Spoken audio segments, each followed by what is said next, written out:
It's your boy D Calico, and you are now watching Crumb TV.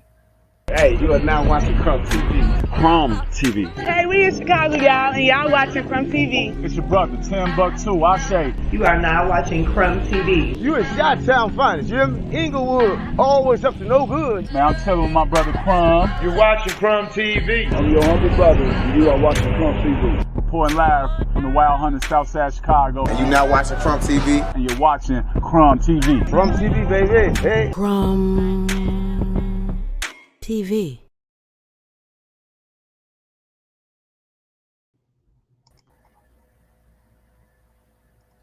Peace, love, and salutations to the family.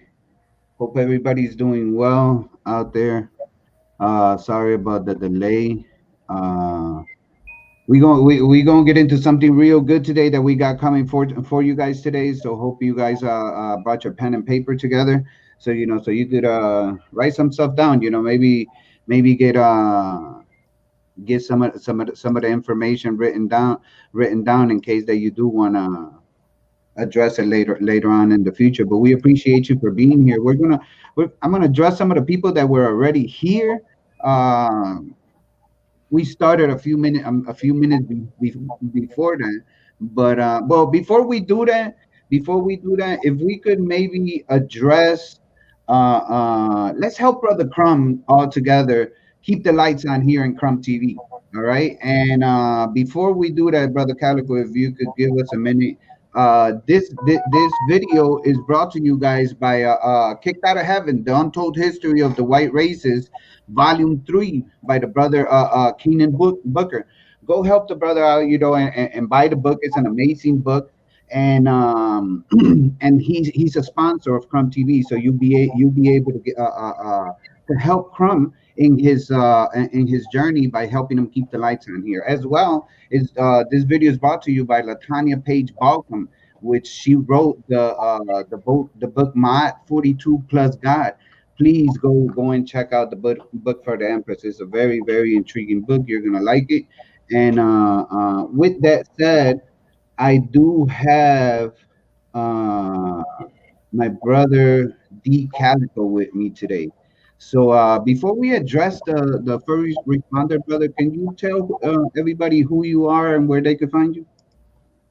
Yeah, it's your boy D Calico, the same way it's spelled, or you put DEE Calico, same name on Facebook, YouTube. It's your boy, the neighborhood etymologist,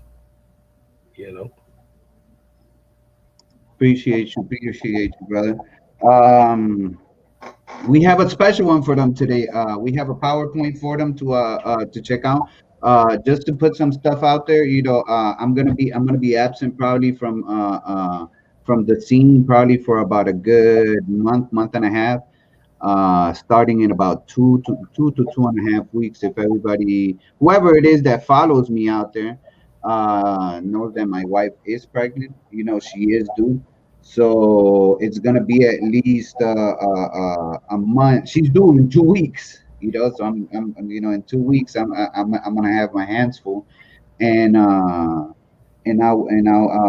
be absent for a little bit, but I have a couple of things put together. So when I come back, I'm gonna come back hard.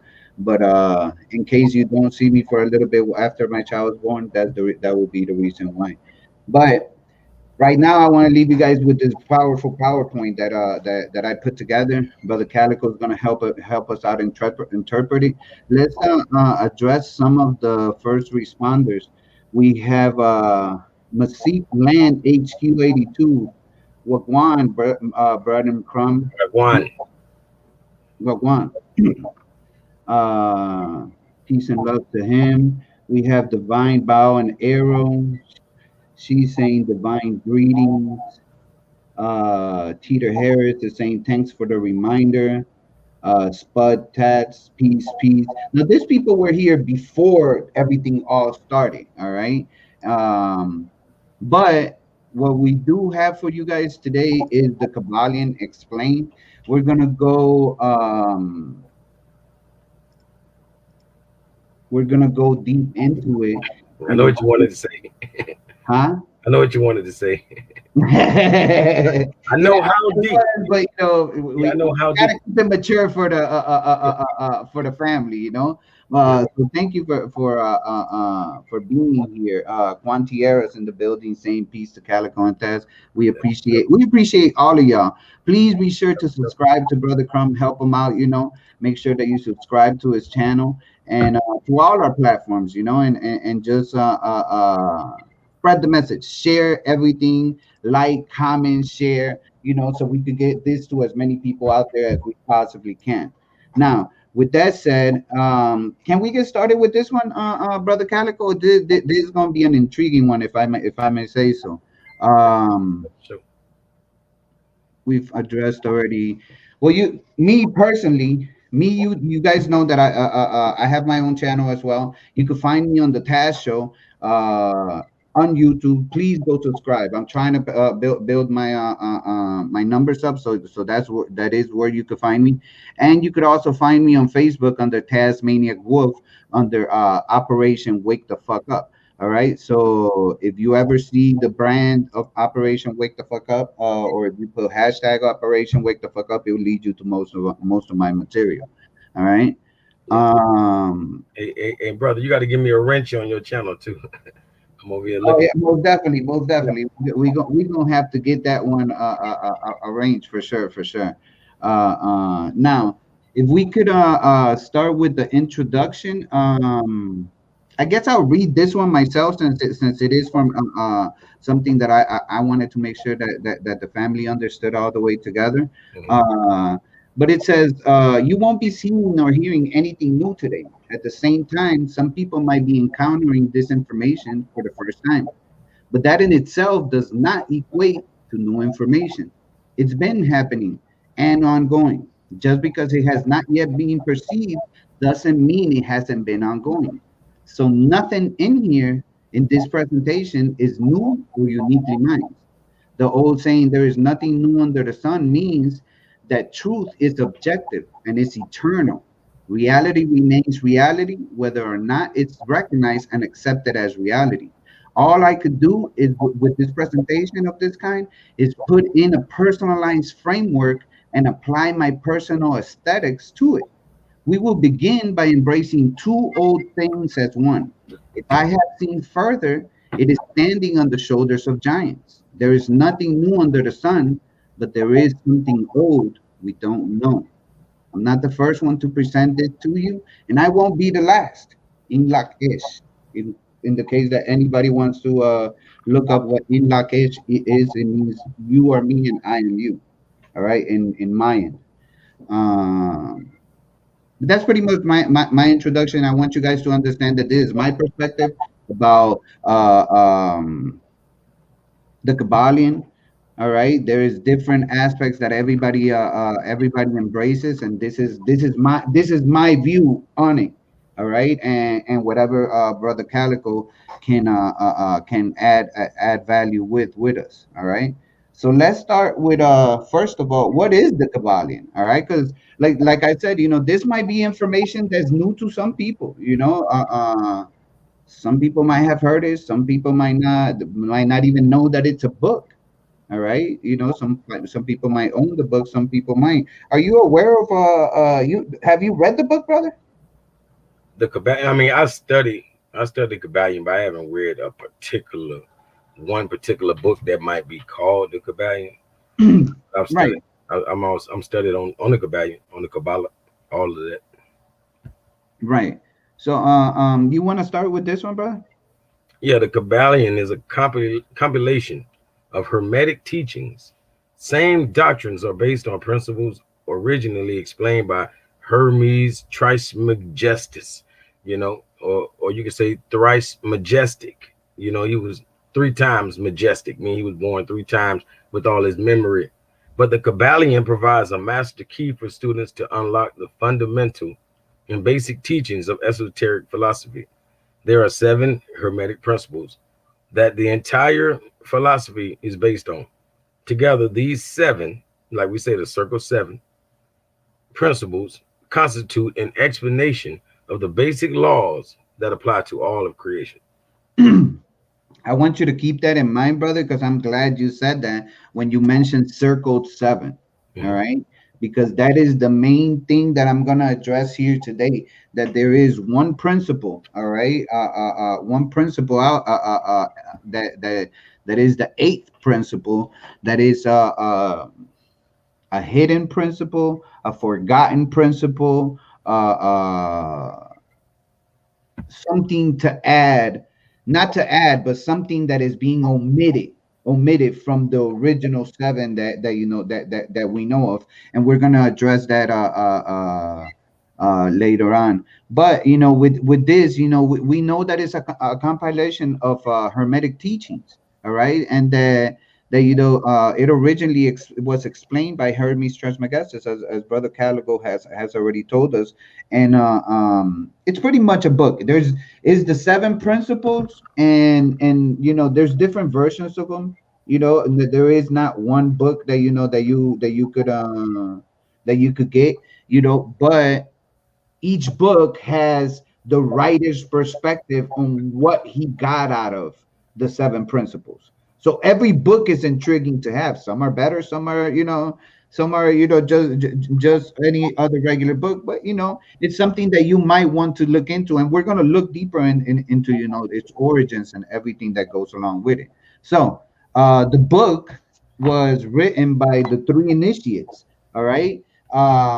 They gave themselves that out of they didn't want recognition. They didn't want nobody to know, because they weren't the ones that wrote the or came up with the principles. So it was different what they wanted to portray. They didn't want to be known as Jesus Christ per se, something like that. They didn't want that title of, oh, this person wrote this and this and that. But let's look into this. You want to go ahead, brother? Yeah, the three initiates. The book was originally published in 1908 by three initiates. Notice that they're saying that these are initiates. They're not even necessarily adepts. You feel me? But often identified as the New Thought pioneer by William Walker Atkinson, who was born in 1862 and passed in 1932, that purports to convey the teachings of Hermes Trismegistus. The, the New Thought movement, also higher thought, is a spiritual movement which coalesced in the United States in the early 19th century. New Thought was preceded by ancient thought. Preceded, meaning before that, we had what we call ancient thought, you know, accumulated wisdom and philosophy from a variety of origins, such as ancient Greek, Roman, Egyptian, Chinese, Taoist, Vedic, Muslim, Hindu, and Buddhist cultures, and their related belief systems, primarily regarding the interaction between thought, belief, consciousness, and the human mind, and the effects of these within the human, within and beyond the human mind. Fact. So pretty much what this is telling us, is what the book was compiled of, and what it was the wisdom pretty much of every single uh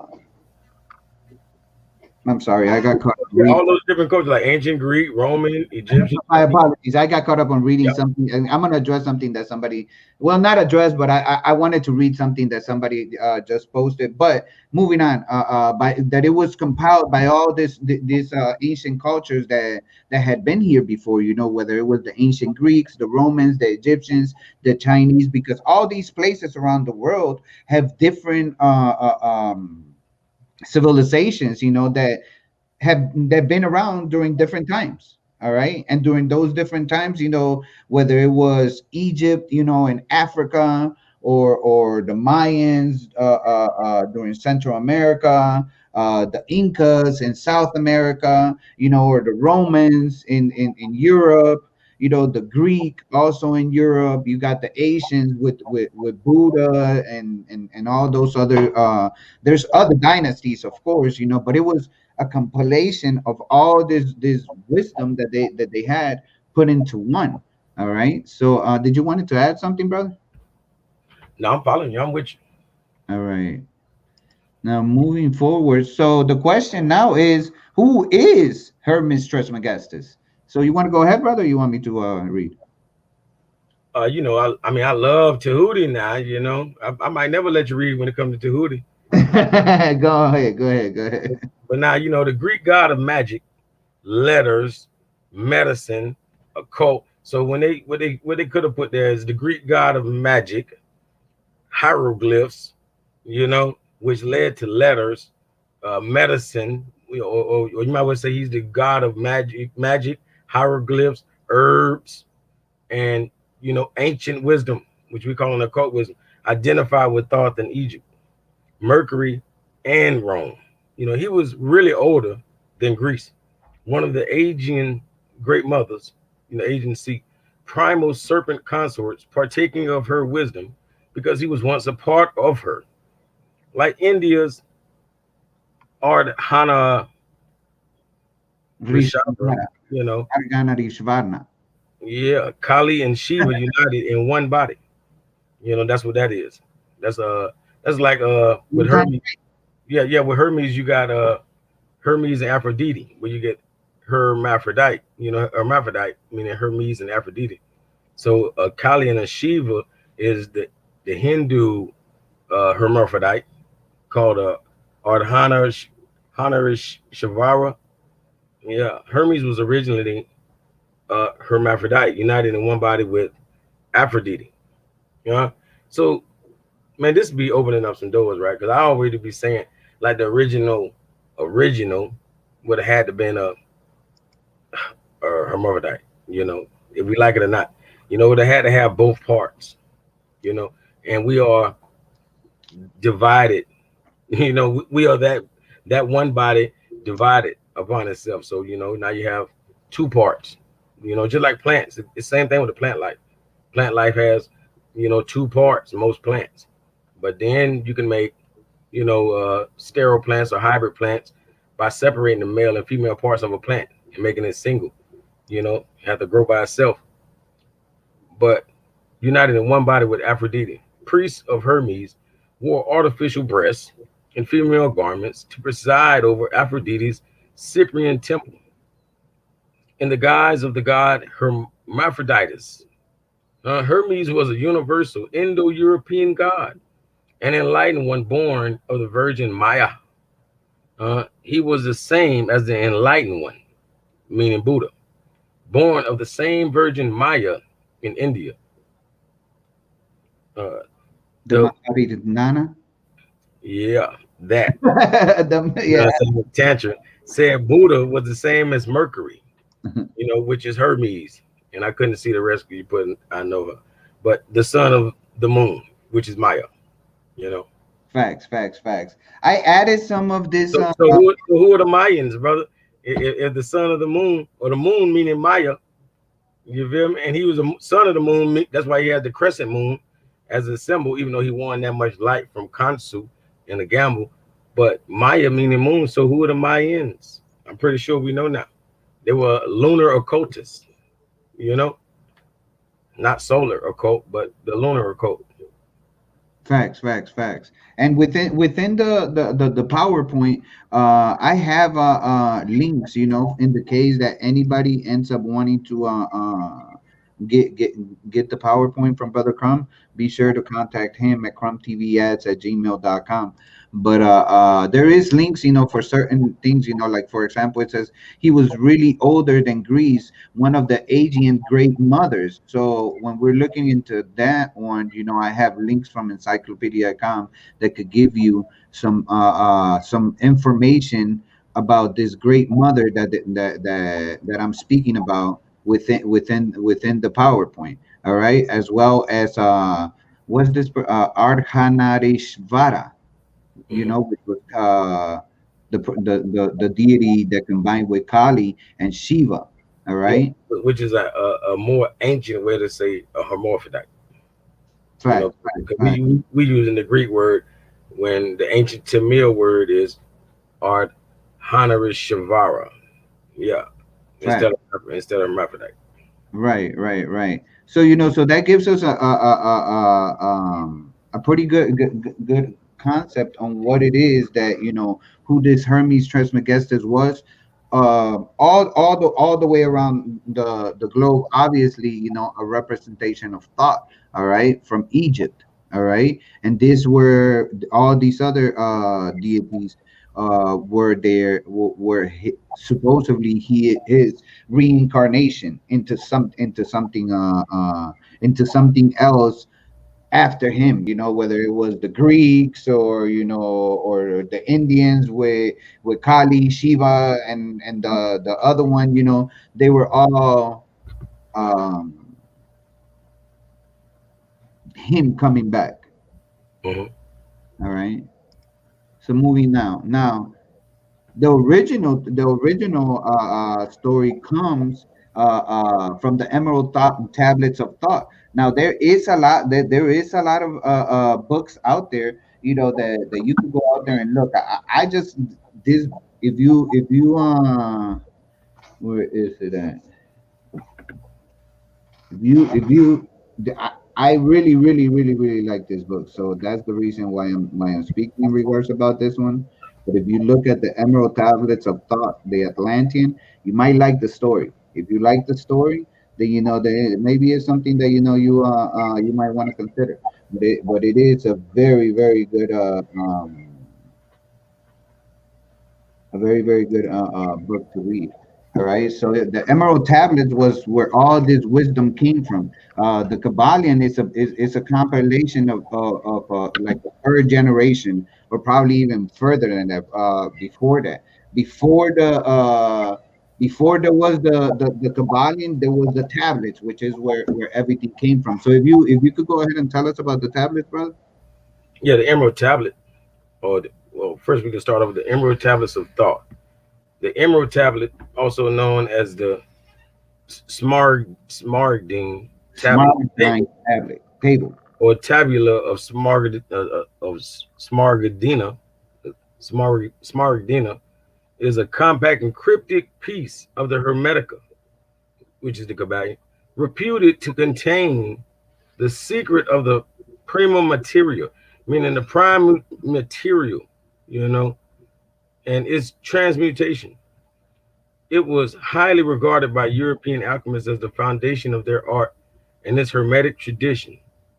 The original source of the Emerald Tablet is unknown, although Hermes Trismegistus is the author named in the text. Hermes Trismegistus is derived from the Egyptian god of wisdom, thought, and his Greek counterpart, Hermes Trismegistus, means thrice greatest, or thrice three times great. With three times with facts. Yeah, is derived from statements in the Emerald Tablet of Hermes Trismegistus that he knows the three parts of the wisdom of the whole universe: alchemy, astrology, and theurgy.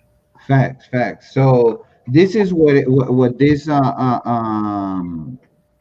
address, this tablets, all right, coming from the Egyptian origins of the wisdom that the god thought had written down, and pretty much it was looking into all the greatest things that were within the realm that we're in, but in specific alchemy, astrology, and theurgy. For those that theurgy, for those that haven't, this was new for me when I came across. So that's the reason why I made sure that I put a link to it, so we could have an aspect of what it is that I'm talking about. So theurgy is divine magic redirects here for the well, not that one. Describes the practice of rituals sometimes seen as magical in nature, performed with the intention of invoking action or evoking the presence of one or more deities, especially the goal of achieving henosis, uniting with the divine and perfecting oneself. All right, it was the perfection of oneself. All right, it was the study of self. All right, it was the study of self. What it was bringing you. All right. Did you wanted to add something in regards about that, brother? No, I'm with you, brother. Urgent. All right. Yeah. So let me. Oh, no, it's not. And you see that they say the tablet was made of the prima material, the prime material, you Right. know. So essentially, the closest thing I can see that material is it looks like it's supposed to be representing basically like melanin or chlorophyll, because even melanin is not black. People think it is, you know. But I've done posts showing you what melanin really looks like under a microscope. Melanin truly looks like those emerald tablets. You know, it looks more like chlorophyll. It's very dark, but it's still more green than it is any other color. You know, so that's pretty much what it reminds me of. It's like saying that it's made of the prima material, that prime material. You feel me? Facts. And and when you study self, you come to you come to that understanding. Quantiera says sun gives us our color, yeah. And if you look into the different suns that we've had, we're able to see why our composition has changed throughout the times, from different aspects. So let's move on. Let's look beyond, Hellenistic versus ancient Egypt. All right, because we got to understand that, that what is being presented to us now is always going to be some type of European, whether it's Greek or Roman or British aspect of some type of wisdom or knowledge that they don't took over and rewrote in their own with their own story. All right. So you want to go ahead, brother? Yeah, Hellenistic versus ancient Egypt. The epithet is derived from an epithet of Thoth found at the temple of Esna. Thoth the great great, the Hermetica written by him is generally regarded as the basis of Western alchemical philosophy and practice. The origins of Western alchemy can be traced back to Hellenistic Egypt. In the city of Alexandria, and Hermes Trismegistus is one of the most important characters in it. The legend claims that the tablet was found in a caved tomb under the statue of Hermes in Tyana, clutched in the hands of the corpse of Hermes Trismegistus himself. So it was, maybe in a tomb of sorts. You feel me, like a pharaoh, but the emblem that it was under must have been like a statue of Tahuti, you know, or some kind of some kind of artwork of Tahuti. Right. Now, when we're talking about Hellenistic Egypt, for those, we got to understand that at some point in time, Egypt was had already been conquered, so there was a lot of Greek presence within there. So we have to make the difference between Hellenistic and ancient Egypt, all right? Because Mhm. they are not one and the same, all right? Hellenistic is more of the era when there was already Greeks and Romans within the area, because we know that the word Pharaoh has Greek origins, correct? Oh yeah, it's a Greek word. Right. The word, Anytime you see in certain letters, we got to know that. Just right. like the whole community knows about the letter J. Oh, the letter J didn't exist. Well, the letter P didn't exist. You know, so he couldn't have been a pharaoh. You know what I mean? Right. But Right. my thing about the reason I don't have nothing against the Hellenes, or Hellenistic like type paradigm is because Christians hate the Hellenistic people. If they're calling you Hellenistic, they're trying to say you are like a hell raiser of sorts. You're a demon and all. See, because Helen, these are the Greeks that worship Egypt, in a sense. Then they changed the name from Osar to Osiris, and they just got to put it in their tongue. So they did that. You know, and the Europeans hate them like hell. And Fact, you got a fact. lot of us hate them too. But I mean, I don't know why I ain't worried about them. They all right. They all right. Right, most definitely. But like I am wisdom Faye said, it's plagiarism, which is exactly what it is. That's exactly what had happened. But keep that in mind while we're going through this, so we could understand the difference between Hellenistic versus ancient Egypt and how it affects uh the literature as it goes down, down the line. All right, so the Atlantean king thought, I really really really cannot stress enough. Well, I'm not gonna I don't want to, I'm not even sure of the what, but you should looking into the relation of thought and Atlantis, the city of Atlantis.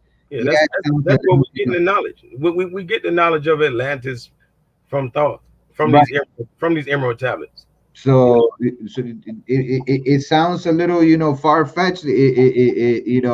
Because when we think of Atlantis, we think of an underwater city, and we gotta remember that we don't we can't even tell for sure if such a thing is not possible, because we haven't explored enough of the ocean to even know what's down there. We've explored what, like 10% of the ocean at the most, 10-15%, yeah, at the top, and we could only go so far. But you can't go all the way down, not everywhere, not everywhere. We don't have the capabilities to be not, able to withstand that kind of pressure. not All at all. right. No, no, not that far, anyways. But go ahead, brother. The Atlantean king thought. Yeah, another legend suggests that it was the third son of Adam and Eve, Seth, who originally wrote it. And one more suggests that the tablets were originally uncovered around 1350 BC in a hidden chamber under the Egyptian pyramid of Cheops. Others believe that the tablet was once held within the Ark of the Covenant, like Moses had those two tablets. Facts. Yeah, some claim the original source of the tablets is none other than the fabled city of Atlantis, and by an Atlantean priest king named Thoth. That's where we get Thoth up from. That's what people got to know too. Like, you have Tahuti, and that's strictly Kemet. You have Hermes, that's strictly Greek. You have Thoth. People throw that name around, but it's strictly Atlantean. You know what I mean? Nothing else. Thoth is not Kemet. Thoth is not Greek. Hermes is not America. Hermes is not Egypt. You know, Hermes is Greek. Thoth is Atlantean. Period. Facts. Facts. Facts. Facts. Um, let's see. Now, when we're looking into this Atlantean, it's just a great, it's a great way to be able to put certain aspects of how it was, that divide and conquer, and they had to let's have He ain't talking about nothing. can you go on the can you do me a favor, brother, and go to the channel, and can we get this Maloon Barkley guy, Oh, quiet. yeah, please, on I mean, I the don't even know what he crying for. I don't know. I have no idea. He's talking about his comment got erased. You know, right, I mean, I don't think that got nothing to do with this show. right, exactly. He's addressing something in regards about Crumb, and I don't see Crumb over here, so just enjoy the show, or I'll go in there and ban you. I mean, Oh if no, that's what it comes to. But let's enjoy the show. But took care. the Atlantean king thought. All right. So moving on. So what are the principles? All right. Let's look into the etymology of what principles are. All right, and why it is that we that we call them principles, for what reason. All right. So you want to go ahead, brother? You want me to? If you're busy, I can read. Oh, yeah, you go ahead. I'm with you though. All right. It says a principle is that which matters the most. The first thing that must be understood before any other step is taken is today's reality. This is one of our primary problems. We choose more trivial things over principles, and because of that, we have become a society that does not care about principles. Let us journey into a path of the things that should always come first: natural law, that which is the most important of all things that govern all things within this realm. Today, if we ask people what they consider to be most important, 99.9% would not bring up a principle, but instead, people have taken the place of most important. A USA study that asked 10,000 random individuals discovered that the most important thing to more than 99% of people today is family. Now, I'm not trying to tell you that family should not come first or that it should not be the thing, but that is a given. And some of the principles of this world for you to be able to take care of this family, the way that you would want to, like you will want to, it has to be thought through natural law. If you divert from that and you don't address that first, then it doesn't matter how much you love your family and how much you put them first or whatever, you're gonna continue to follow if you're not following natural law. You want to add into that, brother? I mean, pretty much all laws, or whatever we want to call them, they were always created by the kings and the queens. And the king and the queen wouldn't even stay in the same region. So whatever, like, if his kingdom is in the west and hers is in the east, whatever he says is law over here, and whatever she says is law over there. And the people got to find a balance in between that, because they might say two totally different things, but at the same time, we get the word principles obviously from the prince, from the Yeah, can prince. you read? Can you see what that etymology? I forgot to read the etymon. Yeah, Uh, that's so that's small. It's because okay, it says online. This is from online etymology dictionary. It says it's the principle noun. It says the origin, source, the beginning, a sense now obsolete. Also a rule of conduct, axiom, basing, assumption. At the bottom it says a beginning, commencement, origin, or the first part, the first man. Use of an objective meaning that takes first, from primus meaning first. All right. So when we're talking about principle, you're talking about what we call what they say in Latin, principio. A principio is the beginning, the most important thing that must be done first. You must address this before you do anything else, or everything is going to collapse in front of you. yeah, first and foremost. First and foremost, no matter how much you love your family, if you are not addressing these principles first, you're not gonna right. That is true. Like a principal at a high school, if that person does not give the okay, is not going, nothing else matters. Nothing else matters. Now we know that the principal is there, forcing the, pushing the order of of somebody different than them, but we're not going to get into that. But moving forward, natural law. So what is natural law? You want to go ahead, brother? Yeah, natural law is expressed through seven basic underlying principles and an eighth principle, which binds the other seven together. Like we said, the circle seven. These principles constitute a master key through which the universal wisdom, including the knowledge of the requirements to obtain what we desire, is unveiled or brought to the light and out of the occult, out of the hidden, you know, out of the hidden realm. We will discuss all aspects of natural law. And a word I advise y'all to look up to explain natural law is dharma. Dharma, Dharma, but especially the eighth principle, which is purposely kept hidden but cannot be ignored. As we all have seen within this realm, is that nothing is ever what it seems like. That's one thing. There's no such thing as absolutes. Right. There is no such thing as absolutes. I can't stress that enough, brother.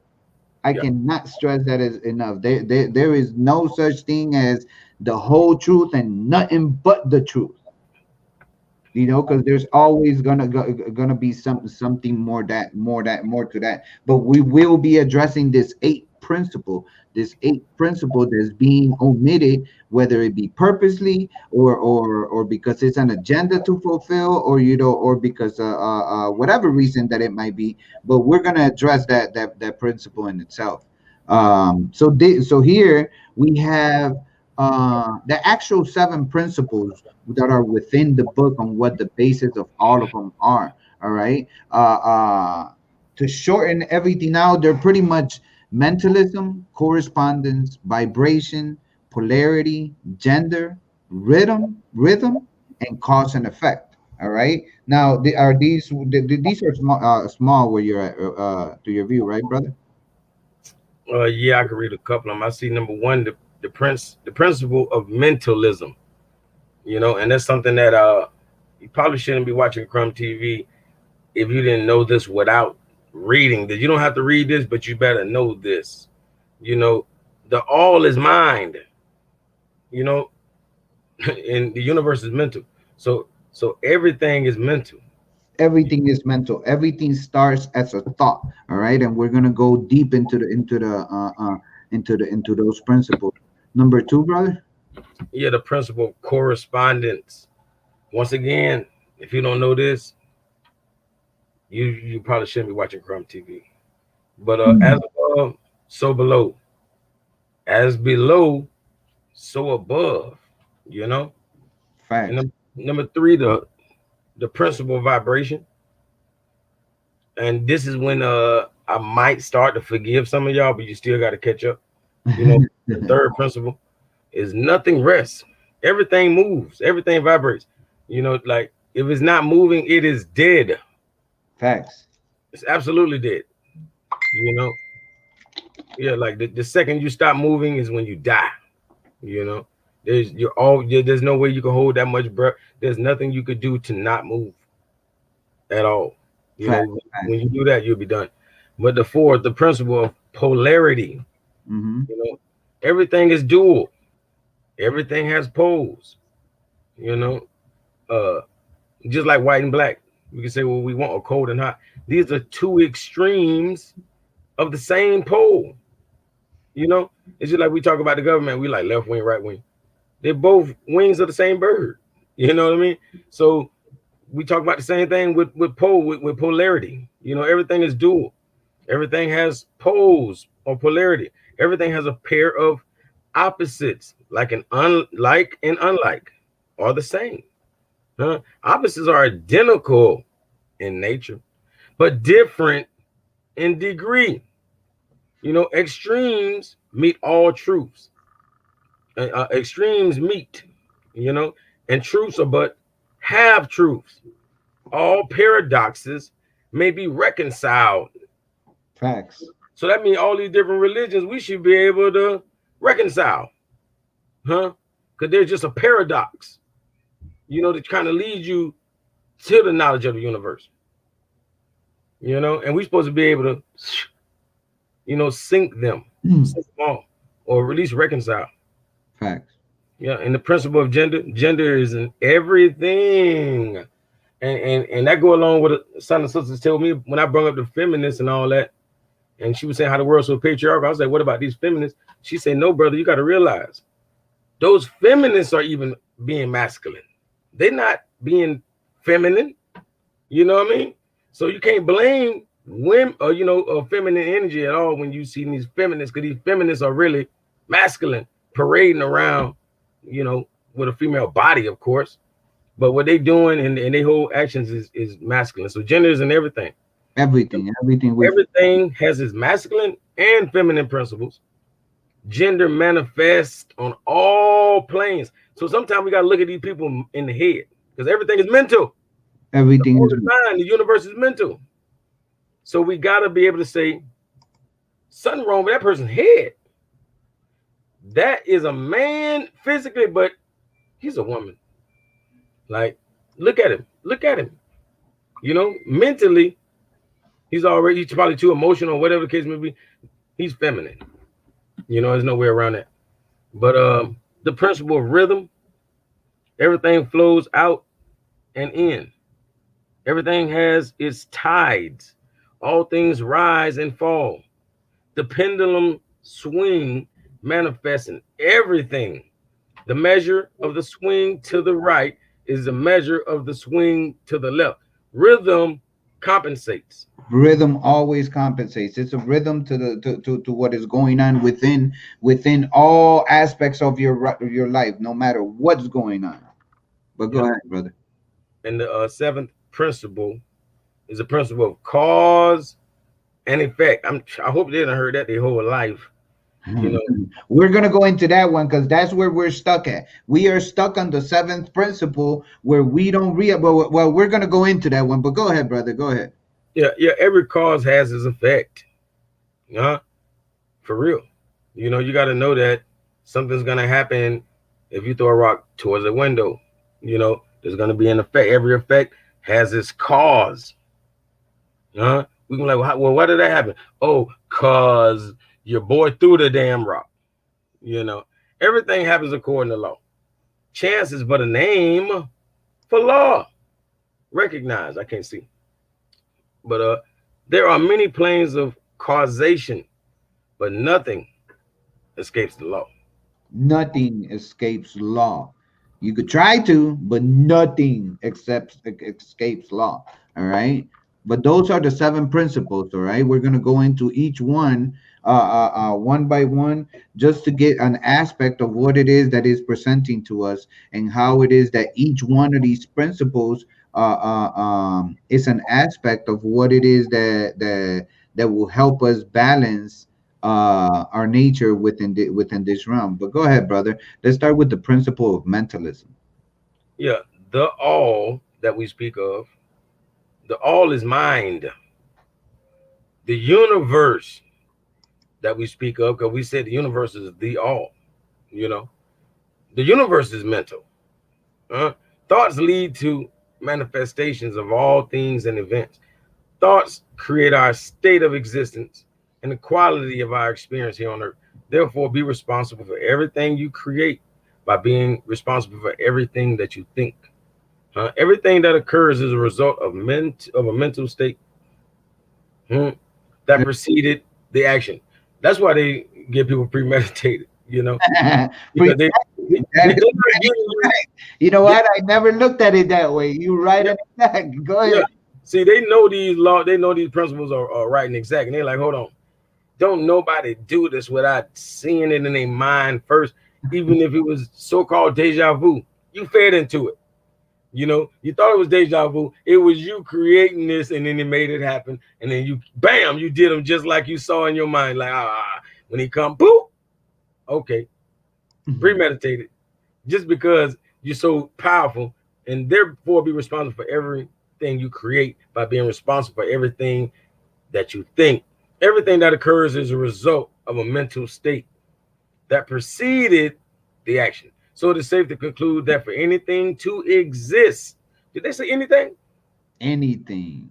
So for anything to exist, a thought had to come first in order to manifest itself in the physical reality after. Thoughts create behaviors. Period. Yeah. Period. In order for anything to exist, it must first be thought of. And then you put that thought into action and actually make it a reality. All right. So Mhm. anything can be That's why brought they to say a reality. mind is a terrible thing to waste. You Yeah. know, yeah. People like you'll sit there and be like, that whatever spirit or lead you to saying, what you gonna do if he come in here and do this? Be like, oh, I'm a do him. I'm a boom. But no, you done already fell for it, and they just wanted you to play it out in your mind. Now that you played it out in your mind, don't be surprised if it happens in real time. You know, for real. Now, Aisha brought up a perfect point, where that is right and exact. That is the mentality that we are going under right now. We are living within European thoughts. These are all exactly what has been presented and forced upon us, aside from what we used to know. All Hey, right. see what it is they using. See, they don't have the power at all, not even mentally. You know what I'm saying? They're not even creators like that. They don't create nothing. Like you said, plagiarism and all this about how they steal. No, they have to program you the God. Huh? So it's like saying, Have you make the thing happen. I'm gonna pray to you. Basically program you, but I'm gonna pray to you, and you're gonna do what I pray for. So all they doing is they're gonna pray to this computer to put it on TV and program you so that you can mentally create it for them. You're gonna create the paradigm they dreaming of. You Facts, know, facts. But let's keep this in mind, the principle of mentalism. If you didn't know before, you know now. Everything comes from the mind. Everything comes from the mind first before for it to come into existence into this realm. All right. It has to be first a thought. All right. So let's look into the principle of correspondence. Go ahead, brother. yeah. See, you got my homeboy up here. Yeah. Hey, now principle of correspondence. This principle embodies the truth that there is always a correspondence between laws and phenomena of the various planes of being and life. That which is above is like to that which is below. That's why I tell people the most high is also the most low. You know what I mean? For real, for real. So that means the tiniest essence of a soul is the same, primal material as the largest essence of soul. You know what I mean? But that which is above is like to that which is below. That which is below is like to that which is above. The macrocosm and the microcosm are reflections of each other. The universe of existence is holographic.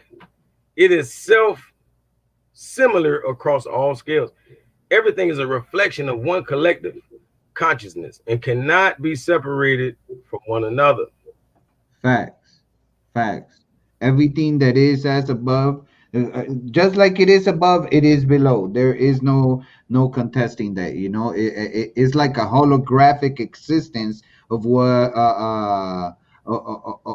is happening on both aspects of above, below, left, right, hot, cold. They're all within the same paradigm. All right. Yes, sir. So now that is the principle of correspondence. All right. Now looking further into the for those that like I told you before, there is links to everything for everything Let's see. that's underlined has linked the macrocosms, which is the large or the totality, and the microcosms, which is the very small and individual. All right. It is one within the same, is just in different aspects. It's just like saying hot and cold. The only difference is the state of having heat or lacking heat. Yeah.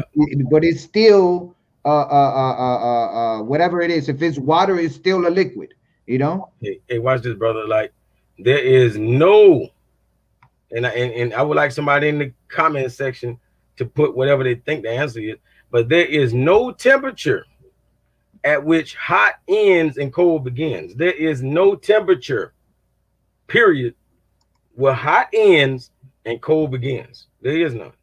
You know what I'm saying? They are like I say, two extremes of the same pole, for real. Facts, Polar opposites, but they're two extremes of the same pole. facts, facts, facts. So now that's the principle of correspondence. Let's move forward to. Oh well, I have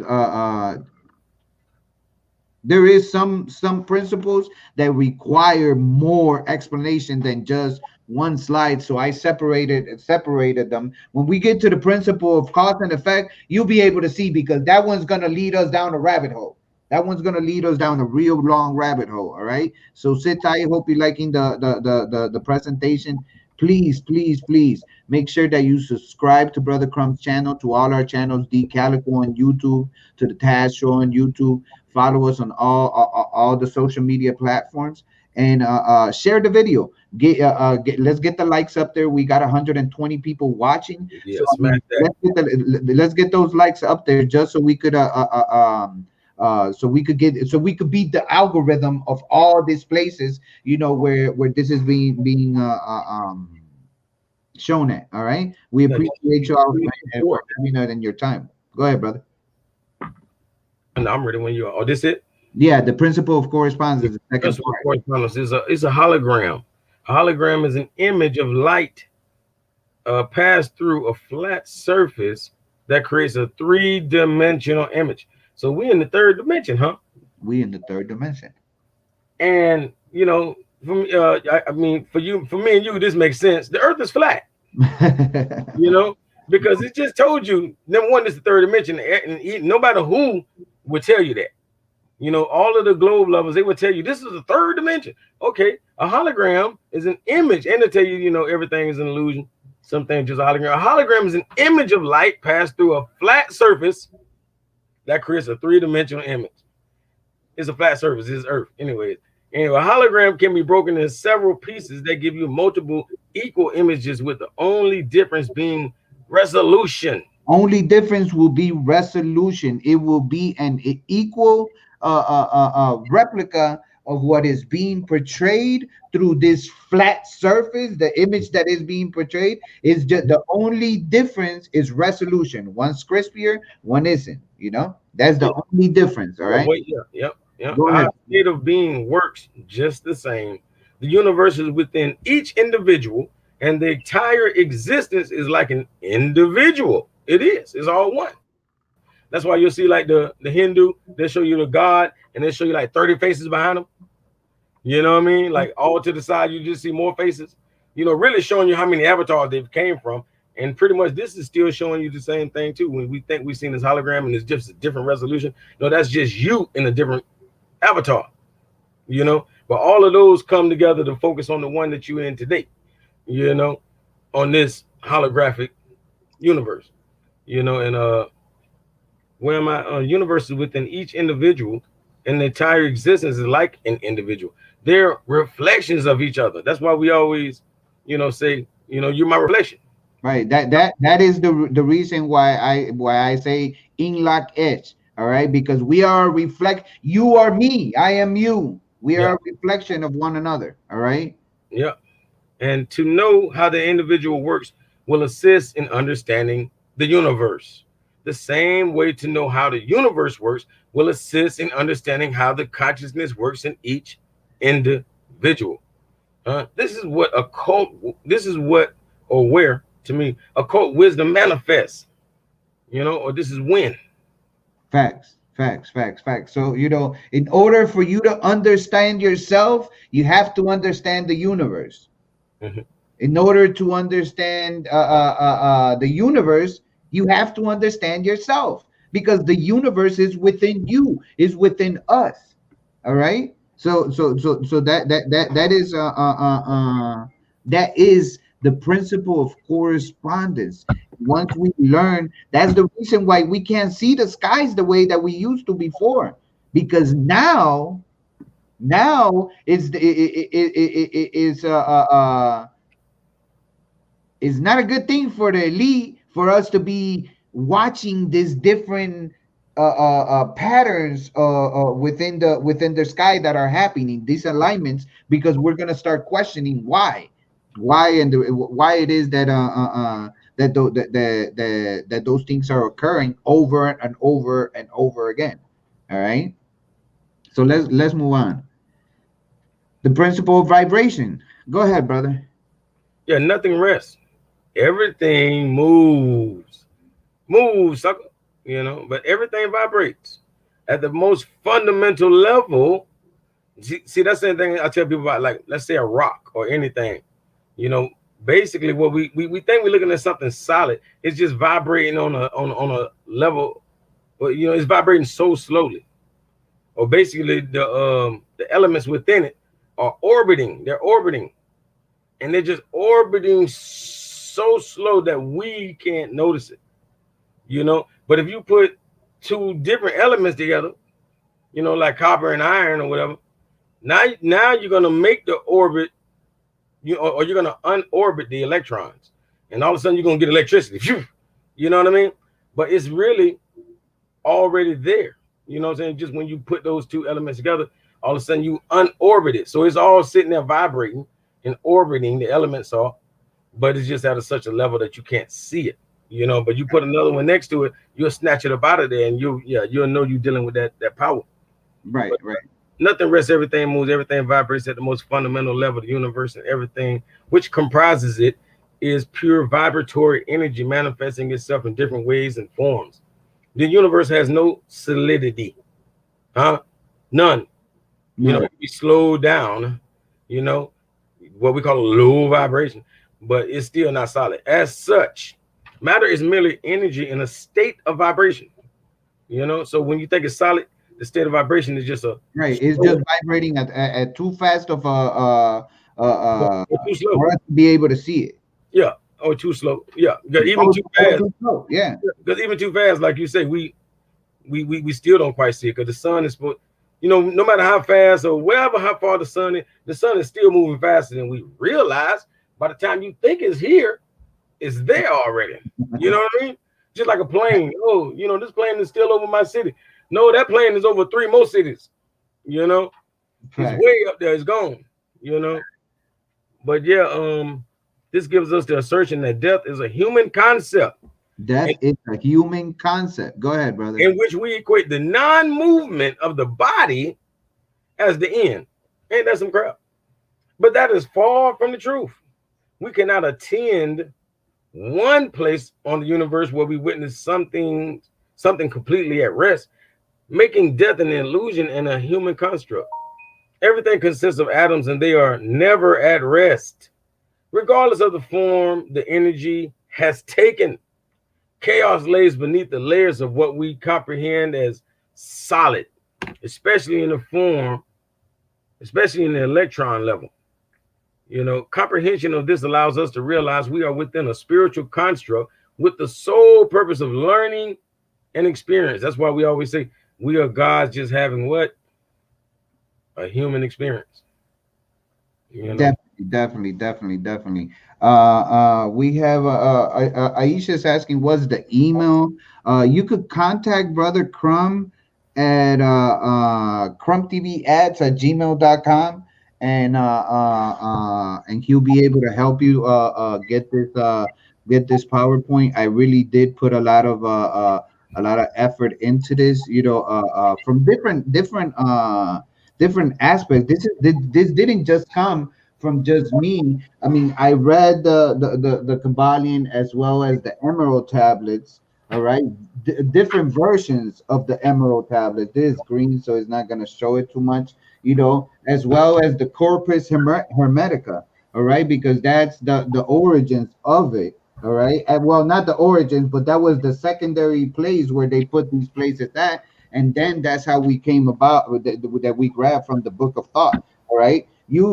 I really, really encourage people to, to just indulge. At least for me, believe me, I was not this type of person to be reading these different books, but they are very, very good at helping you understand certain aspects, by being able to trace the roots of what it is that's being presented to you. All right. So, but let's continue, brother. Go ahead. Oh, did we finish? We just did, yeah. Yeah, this is the one that we just did, right? All right. So yeah, everything is vibratory at all times. Let's never forget that. All right. The aspect of death is a complete illusion. It's a complete illusion because energy never dies, and your body doesn't die. It goes back to its origin, his place of origin, and becomes a part of the all again. Hey, I'm gonna shout out to brother KRS1 because I heard him say something that I definitely felt like was deep. I never really, I never followed him to really know anything else. But I know the brother said, that voice in your head, like if I show you a word and you could read it right now to yourself, that voice you hear saying that word, Just like we have these two eyes, we see with these eyes, but you can see the past right now. You know what I'm saying? Without these two eyes, obviously, you know what I'm saying? You can see the past right now. So the same eyes you see in order to see the past, and the same voice you hear when you reading aloud to yourself, that's the same voice and eyes and things that you're gonna be using on the other realm that never cease to exist because everything is mental. Like we were just saying. So you will never lose that power. You know, you just lose these. You lose this power, but you're still gonna be able to see with your mind. You're still gonna be able to speak in this realm, in the mental realm. Yeah. Yeah, that the PowerPoint, the email that I showed, that is the email that you contact Brother Crumb for the PowerPoint. All right. We appreciate you, your time and everything. It's gratefully appreciated that you're interested in the material. But let's continue, brother. So So let's look at the principle of polarity. Go ahead, brother. yeah, back to everything having a pole. Everything is dual. Everything has poles.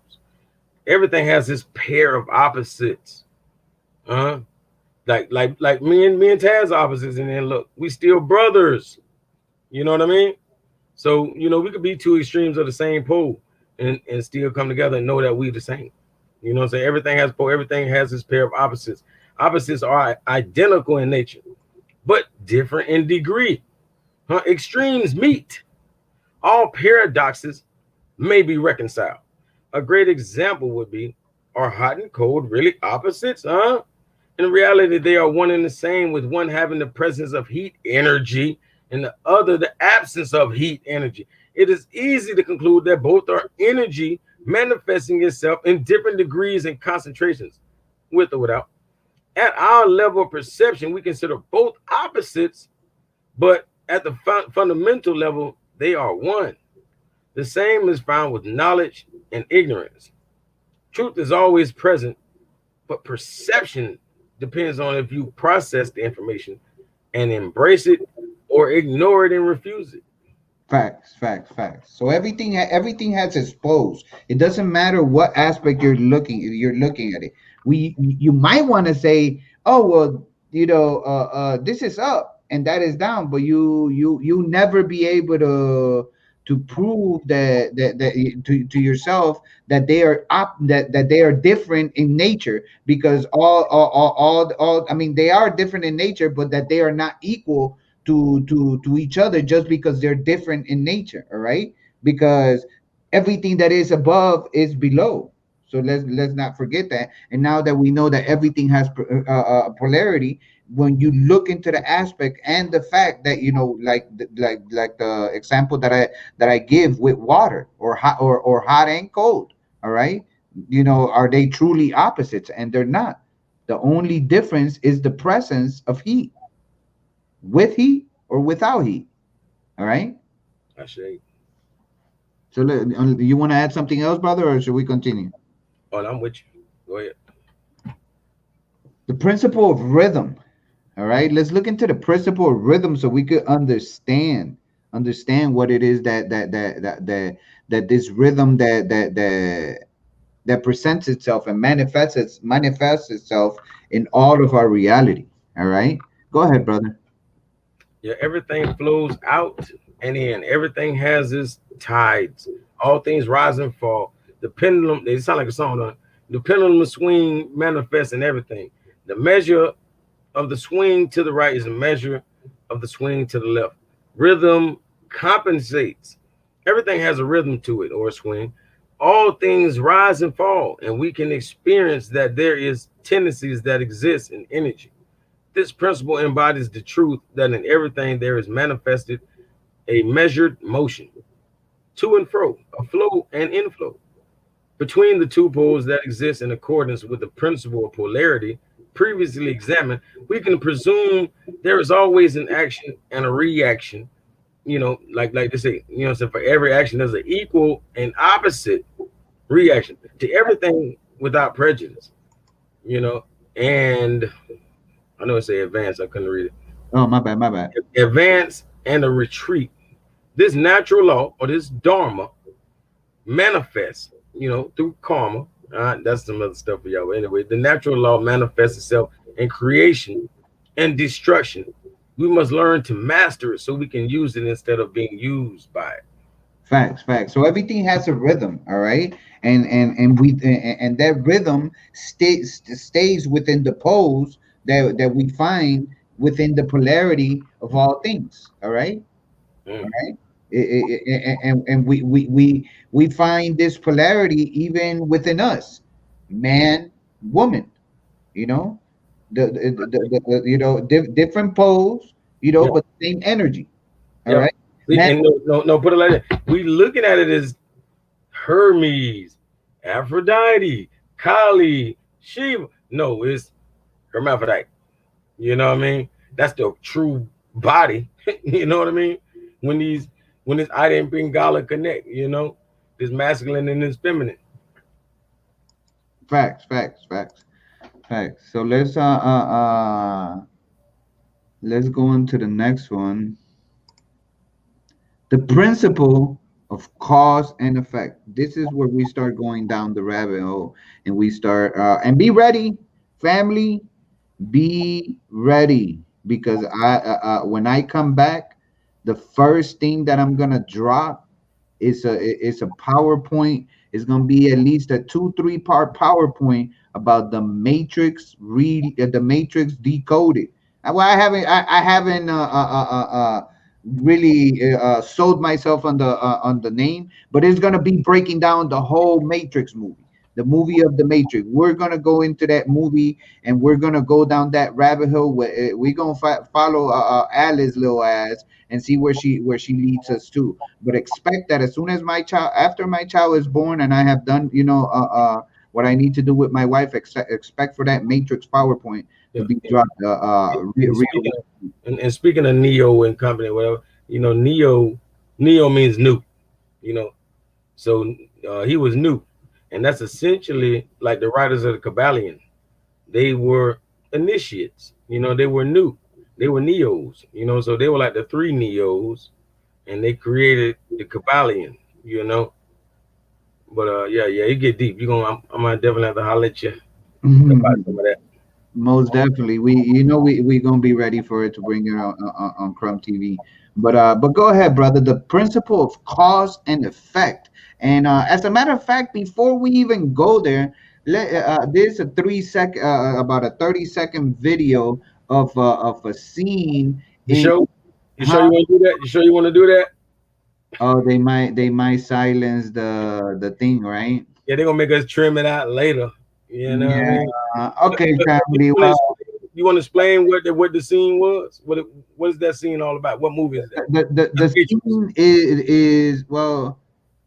Let's play it and put pause on it, and Mm-hmm, mm-hmm, mm-hmm. and what you call it, and Yeah, then just show images. put some subtitles in it. All right, and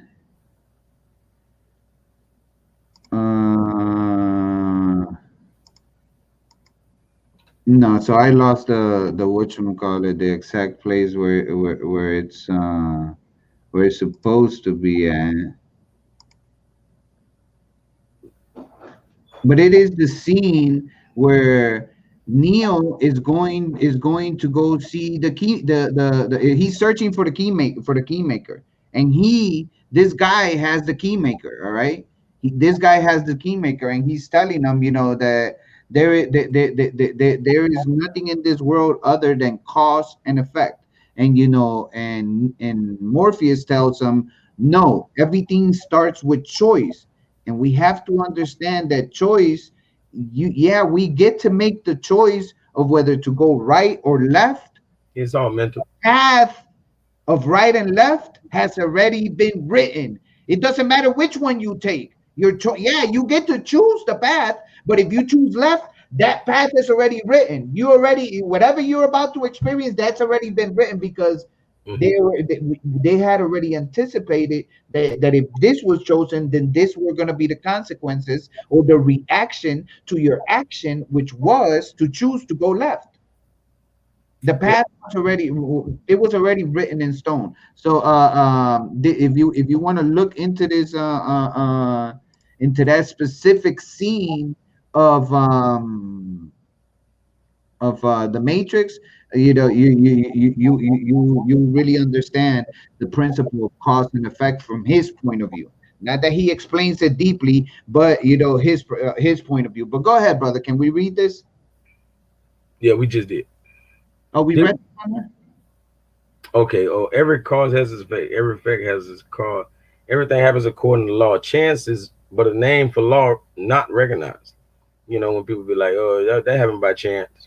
Right, Yeah, that's just some law you ain't studied yet. right. Uh, there are many planes of causation, but nothing escapes the law. This principle enlightens us on the limits of free will. Free will cannot escape law. Like you said, these things is meant. Is meant. Is you can go left or right. They're all going to be the exact same, just a different resolution. You know what I mean? This principle enlightens us on the limits of free will. Free will cannot escape law. That gives a consequence to all willful acts. Free will, in essence, is manifesting within boundary conditions in which it cannot fully enact everything it aspires. So it's like self-control is more free will than anything. Natural can be broken, but never without any negative consequences for your actions. This body of knowledge has been referred to as consequentialism in the past because it is the knowledge of how consequences are generated by our free will decision making processes within the boundaries of Dharma, natural law. Natural law. Consequentialism, all right? Consequentialism is the knowledge of how of what are the consequences that are manifested by our action of free will, by taking the action of free will, making a choice to go right, left, up or down, or to yes do it, no don't do it, or if you choose not to do nothing at all. Doing nothing at all is an action. Oh, I didn't do nothing. I didn't. Yeah, but you were there. You witnessed it. You saw it happen. You Exactly. could have interacted and made sure that the consequences were minimal, but you chose not to do so. Hmm. Your action or inaction has consequences. Consequentialism, all right? You are working within the boundaries of natural law, all right? You could break the natural law all you want, but not without consequence. There will always be consequences, all right? I shake. So let's keep going. Yep. Like the sister say, no response is a response. Right. That's acquiescent or silent or tacit admission. That's what they call it. Tacit admission is silent admission. If you don't say something, you just admit it. Yeah, most definitely. And Yeah. they teach us not to say nothing. Hey, you don't have to say anything right now. Right. It- Now, when we're talking about the principle of cause and effect, we are talking about the mental versus the physical, the cause versus the effect. All right. Now, the plane of causality or the mental world, the why, this is where all the power to affect change lies here. This is where human consciousness must go. This is where we have to go now. This is what we have to do. We have to get to the plane of casuality or the mental world, or get to the why we're doing what we're doing. Not just doing things, but why we're doing it. Because we're stuck in the physical world. All right. The plane of effects, which is because the effect is the reaction to the mental thought. Once you have thought of this and allowed yourself to think this thought, now there's going to be a consequence to it, and the effect of that is going to be that is manifested into reality. No power lies here in the plane of effect. Once a thought is already put into action and it becomes reality, you can't do nothing about changing that aspect. You have to go back to the why. You have to go to the mental. You got to change your mental first for it to manifest new things. You can't say, I'm gonna go to the gym just because you want to say it, but in your mind you haven't made it up yet to where, well, I really want to go, but I'm gonna do it just because everybody, they done told me I gotta lose some weight, so I guess I'll go or whatever. So I'm gonna go to the gym. I'm going. No, you're not. No, you're not. You're gonna go a couple of times or whatever. It's what happens every January 1st. My New Year's resolution is I'm gonna do this, that, and at the a week later, you done broke that resolution. You are no longer doing. I'm gonna stop smoking cigarettes. A week later, forget a week later. 2 days later, you lit up. 2 days later, you lit up. Like, like the only way you can, like, to me, like, do it with the mind, like, say you want to quit smoking cigarettes, you're gonna have to convince yourself they nasty. It's like, for me, it wasn't hard because I just had to go back to how I originally felt. I'm like, hold on, I used to hate cigarettes. I'm like, oh, they disgusting. So I had to just tell myself, they're disgusting. You know what I'm saying? I'm like, I never liked them anyways. I was just, they get addictive. They get addictive. You go through hard times. Yeah, you got to get over it. Yeah, and it's something that we all. This is not. I'm not speaking from above everybody. I have my own addictions and my own demons that and not demons. I don't want to say demons, but I have my own personal aspect of my reality that I am battling with, so I could become a better person. There's something. I mentioned cigarettes because I've been smoking a pack and a half of cigarettes every day. I'm 43 years old. I haven't smoked for I'm going on 4 years now. Cigarettes, not nothing else. But I'm going on 4 cigarettes. I mean 4 years of not smoking any cigarettes, and I know the battle. I know the battle firsthand, of trying to stop and trying to get yourself a pack and a half a day faithfully for at least years. So I know the battle. I know the battle, but I'm telling you right now, you could do it if you're fighting that battle. You could do it. You could do it. If I beat that lower vibration, you could beat that lower vibration into submission too. But where do we got to start? We got to go to the plane of casuality, to the mental world, to the why we're doing it. Why are we smoking? It's a habit of things. We're smoking because after we eat, it's so nice to have a cigarette. After sex, sex after one cigarette after sex. What addiction comes in patterns, all right, in patterns. And once we realize those things, we're able to work within ourselves and learn ourselves. Once we learn about ourselves, we start learning about the what's going on above us as well. As above, so below. All right. But moving forward, remember the mental versus the physical, the cause versus the effect. So let's look into the physical realm. What is it about the physical realm? Are those letters big enough for you, brother?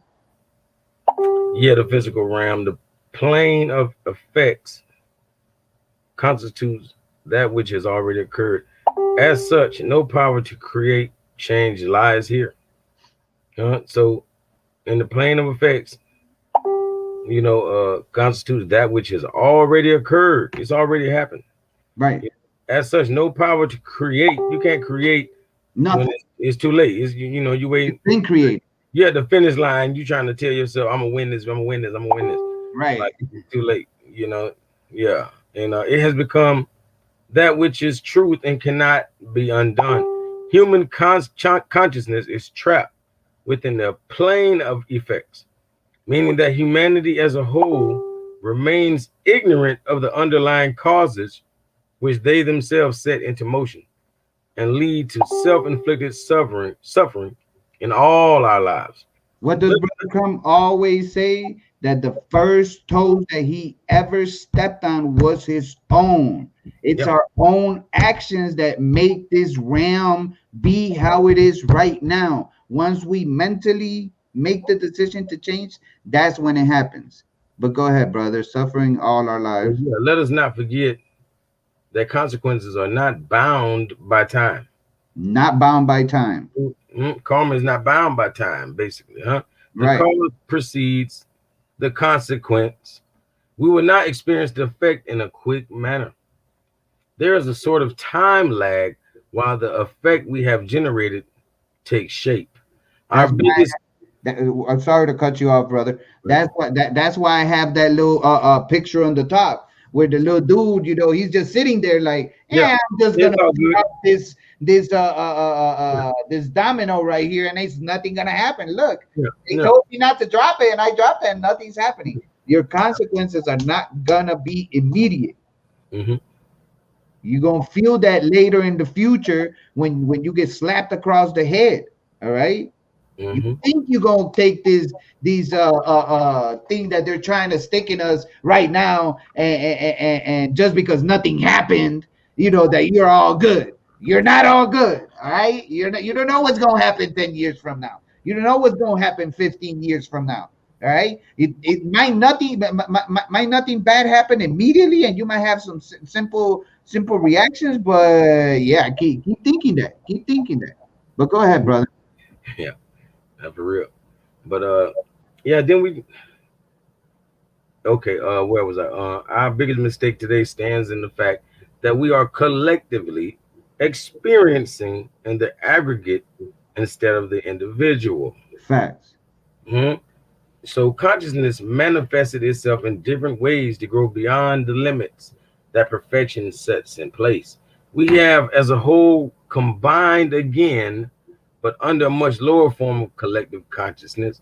This is where manifested realities have taken shape due to their underlying causes. It's like I tell people, if we wanted the Earth to be round, and all of us think that, then our minds will shape that the Earth will be round. You know what I mean? So, you know, it's crazy, but whatever we kind of say goes. You know what I mean? That's really what it boiled down to. Facts. And we got to stop living, in the aggregate and start living in the individual. Right now, they're telling us herd immunity, herd immunity. No, no, I do not need you to be okay for me to be okay. See, and that's the thing about it. Like vacciners are trying to run away with the word like herd immunity. Herd immunity is not getting the vaccine and saying that, hey, if he gets sick, he probably won't give it to me. If he do, so what? We'll all get it and we'll all get over it. And then like we'll have a herd immunity. You know what I mean? Like everybody around us can survive that bush, you know? That's real herd immunity. That's what they did in Sweden. In Sweden, they didn't quarantine, they ain't take no vax. Them people said it is what it is. Go to work, go home, do what you do, and we're gonna be the models of herd immunity. Right. This is where we're stuck right now. We're stuck in the fiscal realm. All right. And within the fiscal realm, if you're looking for change here, this is not where you're gonna manifest a new reality, because this is not where everything is mental. The very first principle tells you that everything is mental. So you are trying to make to manifest something within the physical realm. I'm gonna work real hard, and I know I'm gonna make it happen. No, you're not. No, you're not. You have to make up your mind first that you are gonna work hard. Otherwise, you're not gonna work hard. Eventually, 2, 3 days, man. I was gonna go today and do 10 hours, but I'm just gonna do my regular 8. If you have a 9 to 5, I'm not telling you that you should or anything like that, but as an example, all right, we're stuck in the physical realm. If we want change, we have to make change in the why, the mental realm, the cause, not what already is the effect of the cause. We have to look into the cause, the causality of things. So can we look into the mental realm, brother? Yeah, let's not forget the first principle of mentalism. Everything originates in the mind. This is where causes are set into motion. Uh-huh. Prior to manifesting in the physical realm, it's like saying, okay, it's all mental. Everything originates in the mind. So you over here creating this thought or this idea, and then you're gonna you also, this is where the plane of casualty constitutes the casual factors, or this is where causes are set into motion. So as soon as you think of that, you're already thinking of like what could happen. You're like, dang, hey, if I do that, that could happen to me. You already set that emotion because you knew that when you did that. Fact. The plane of uh, casuality constitutes the casual factors, the why, which underlie and precede all manifested things or events. All power to affect change lies on this plane. Human consciousness must relocate their efforts from the plane of effects into the plane of casuality in order for every being to understand the casual factors of the conditions which they are collectively manifesting in their lives. Only then will humanity be able to co-create their shared reality on a conscious level rather than an unconscious one. Facts, facts. The only way we're going to be able to make a change is in this realm, in the mental realm. Once we each individually come to the conclusion that what we've been told is a lie. Oh, that's ego, Taz. You can't be selfish. You can't be all about you. Yes, I am sorry, but it is all about me. It has always been all about me because ain't nobody gonna feed me, ain't nobody gonna wake up for me the next day, ain't nobody gonna wipe my rear, ain't nobody gonna make me learn something. I'm gonna do all these things because it's best for me. In the end, the one that's gonna suffer the consequences or the effect of the cause is gonna be me. It's all about you. It's all about you. It is not this whole idea that they've given us that we have to all come. All of our realities can come and be manifested. All of our realities can come and be manifested as long as we are not infringing on one another, on one another's reality by imposing our reality on somebody else. And that is the main problem. Once we make that switch to the mental state and realize that everything is revolving, it sounds selfish, but if you look at the word ego, ego is self. It is yourself trying to survive. Self is always going to look out for self. It ain't going to look out for nobody else. You might have children, but if you're not okay, your children are not okay. You might have a wife, but if you're not happy within yourself, you can't make your wife happy. Regardless of how much you think you try, everything is going to lead to a place where you're going to require to go back to the mental and change so that the effect is a different manifestation of your mental thought or your mental decision to put something into action. All right. That is the mental realm. All right. So let's look at the principle of gender, brother. Yeah, everything is in everything. Gender is in everything. Everything has its masculine, its yin, and its yang principles. Gender manifests on all planes. Should have been PLANE. We don't matter, of What? course. I'm sorry. Where are you at? Gender manifests on all planes. No, all planes. Yeah. Yeah, PLANE. You know, man. Oh We yeah, yeah, yeah. My bad, my bad. I see what you're saying. yeah, we visual. I know you did all the hard work yourself, shoot. We visualize this manifestation in the mental gender we find in the brain. We see the state of coexistence between masculine and feminine of the human mind or brain. Our left brain hemisphere largely facilitates the masculine aspect of the mind, or intellect, logic, analytical, and linear processes, while the right brain hemisphere largely facilitates the feminine aspect or intuition, creative, compassionate, and holistic thought processes. Facts. So even this principle of gender manifests itself within us. All right. It always gonna manifest within us. All right, and we have this aspect of female and male balance. We bring that aspect of female and male balance within us to make our decisions. Your eyes do the same thing. You know, everything you see is coming towards you, and then it's switching over. All right, so whatever your left eye is watching, your right brain is perceiving, and Yeah. whatever your Left hand, right whatever. eye is perceiving, your left eye is receiving. All Yep. right. Yep. The right So, brain controls your left side of your body, and left brain controls the right side of your body. Stuff like right, teach exactly, and that aspect within itself, you know, it is found within all this principle of gender, you know, and there is other aspects that we find within gender that we're gonna get into a little deeper later on. Um, Anything you wanted to add, brother? that. Now I'm rocking and rolling.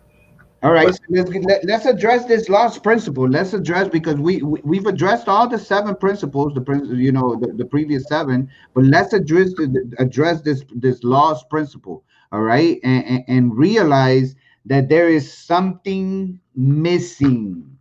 There is something missing. All right, now some people might know this figure right here. It can you put in the chat while brother Calico reads this to us? What is the name of this the Olympics. the Olympics? What Yeah. is the name of this geometrical symbol? All right, Yeah. Yeah. Yeah. Yeah. which I know. is it's a sacred geometry symbol. All Yep. right, of seven circles with one in the middle. What is the name of this? But go ahead, brother. Can you read this for us in the chat? If we could put what is the name of this geometrical figure, this sacred geometry figure?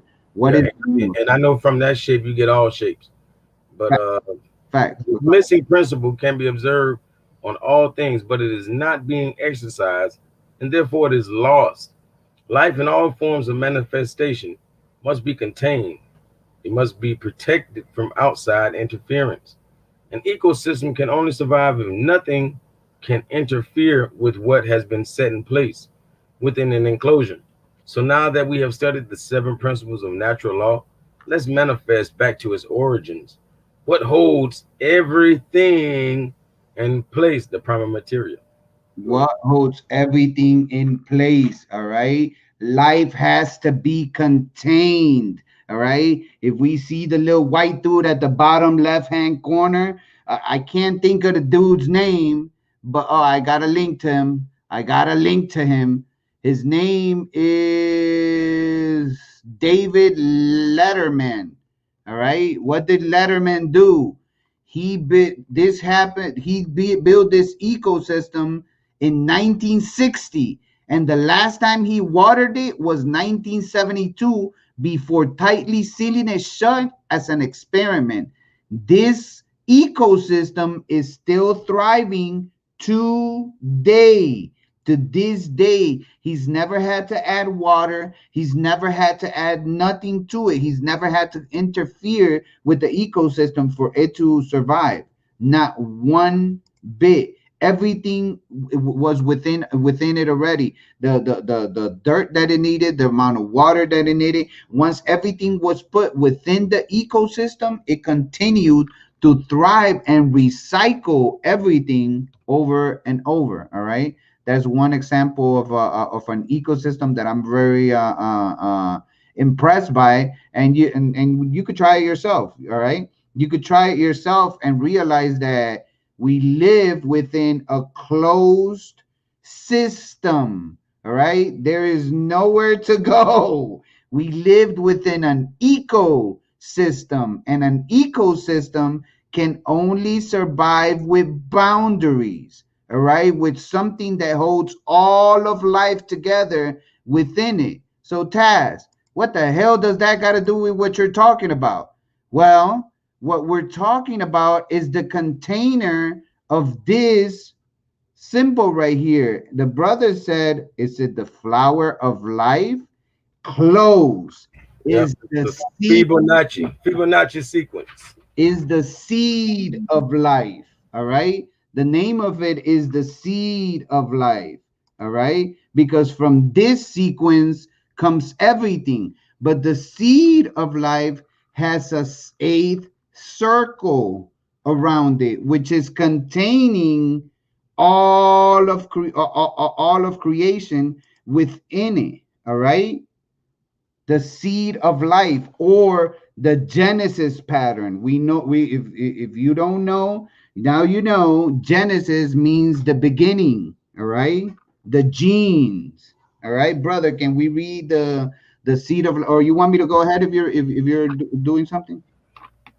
Yeah. Oh yeah, it's also definitely known. I want to shout out Aisha H for putting she put Fibonacci. Yes, a Fibonacci sequence also known as, people like to put their name on it. The Right. guy Fibonacci got to put his name on it. But the seed of life is a symbol of blessing and protection passed through generations. It contains the secret of the 7 days of the creation. It is a common ornament for fertility, for women during pregnancy. Hold on. Watch this. How many circles you said that was, brother? That's seven circles and one No, containing it. circle 7. Yes, Once again. that's why. What did I tell you at the beginning? It is Yeah, funny that you said circle 7, yeah, and what we're about to talk about later on in the presentation. And keep yeah, that in mind. I told you, keep that in yeah. mind, brother. What do we have here? We have a circle 7. We Hmm. have 7 circles surrounded by one circle, the circle 7. All right, the seed of life. Go ahead, brother. I'm glad. Yeah. It contains the secret of the 7 days of the creation. It is a common ornament for fertility for women during pregnancy or trying to conceive. From a seed creation is uh, manifested and brought forth. A seed possesses a shell or an encasing in which everything it requires to bring forth creation lays within it. If the shell or ecosystem uh, is broken, like you just showed, it'll last forever if it don't break, huh? If Mhm. you know, if the shell or ecosystem is broken, I can't read. Oh, my bad. Yeah, all that is within withers away and dies. No seed, no flower. You can put that back on the screen. No seed, no flower. All right. No seed, no flower. No matter how you put it. All right. Like the video, please. Share it. Share it in all the platforms that you can. And make sure that you subscribe to my channel as well as Brother Calico. You can find me on under the Taz Show in Hey, I just want to shout out Aisha H and I am Wisdom Faith, because a lot of time we normally I'm in the comment section with them. You know what I'm saying? They be going in. right. They be going in. Like, I matter of fact, y'all two do a show. We gonna watch y'all. That's how real me and Taz is. You know what I mean? We gonna watch y'all. You will catch us on you guys' show. All right. Going in just like this. Definitely, most definitely. So did you finish this one, brother? Yeah, right. Yeah. No seed, no flower. So now we know the seed of life, the Genesis pattern, the circle 7. All right. The circle 7. All right. The 7 circles that are encased by one other circle. All right. Now this is known as the genitive principle. The 8th circle is known as the genitive principle. Just Mhm. like Genesis is the creation story, Yeah. genitive comes from generate. You are generating, creating. All Mhm. right. Yep. So Yep. go That ahead. all has to do with energy, and that's what we say God is. Generator, operator, and destroyer. That's why you're gods. We generate, operate, and destroy. Ourselves, and eventually. You know, but yeah, generative principle. The lost principle is the dynamic of care. What we care about on a day to day. See, and that's why you'll get a lot of people who study the Hermetic principles and all that. They try to detach from anything, period, on this realm. Like they try not to care about anything. It's just like the Buddhists. That's why they brought up Buddha earlier. Right? That's Fact. what brought up Buddha earlier because the Buddhists are sworn to a life of poverty to a degree. Like all of the money they ever get just goes back to the temples. Like it's not they don't want it, you know. So people who study Hermetic principles like to not be attached to anything on earth. They tell you not to even be attached to family. You know what I mean? Because Mhm. everything just comes and goes and all this. But you know, it's a large pill to swallow, and not. I'm gonna just bite a piece off, and hopefully I can slice the other piece up, and take it all down. But it's a lot. It's a lot to swallow. But therefore, care can be seen as the ultimate generator of the quality of our experience. This principle has been often referred to as a generative principle. The word generative is derived from the Latin verb gener, you know, meaning your genes, which means to create. We are manifesting or creating. Uh, that's basically like your genie. Your genes, would be your genie, which would mean your creator within you. You know what I mean? So the things we care about in uh, manifesting or creating the things we care about into existence. This is what is receiving our energy. Like they say in the Bible, you know, you can have whatever your heart desires. You know, Fact.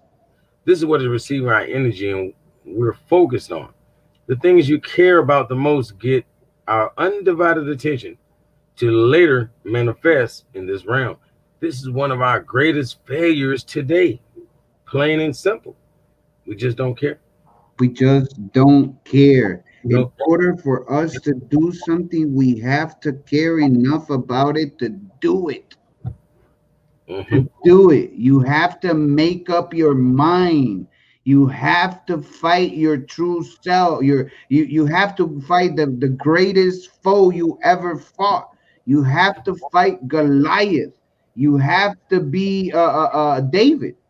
You have to become David and fight Goliath, the giant that stands within you, and you gotta give him a pineal shot, just like Goliath did with what? With 7 stones. Hey, and watch this. 7 stones, David defeated Goliath, and with the 7th stone, with an eye shot right here, he was able to defeat him and conquer his true self. He conquered ego. Let me rephrase that. He didn't conquer ego. He balanced evil, because you cannot conquer you can't conquer yourself. All you could do is balance yourself. Not that makes you not be lower vibration or higher vibration. You Hmm. are leveled, Hey, and right? watch You this. are in tune. And watch this, brother. You know how you saying Goliath. Put it like this: the place they say Jesus was there, whatever was called Golgotha. You know, Right. Golgotha meaning like the place of the skull.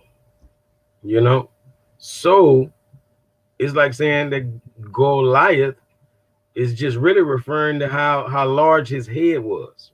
You know what I'm saying? More so, even though a giant would have a large head, but this is what they were focused on. They were focusing on the fact that whoa, this big head, this is a like Yakub.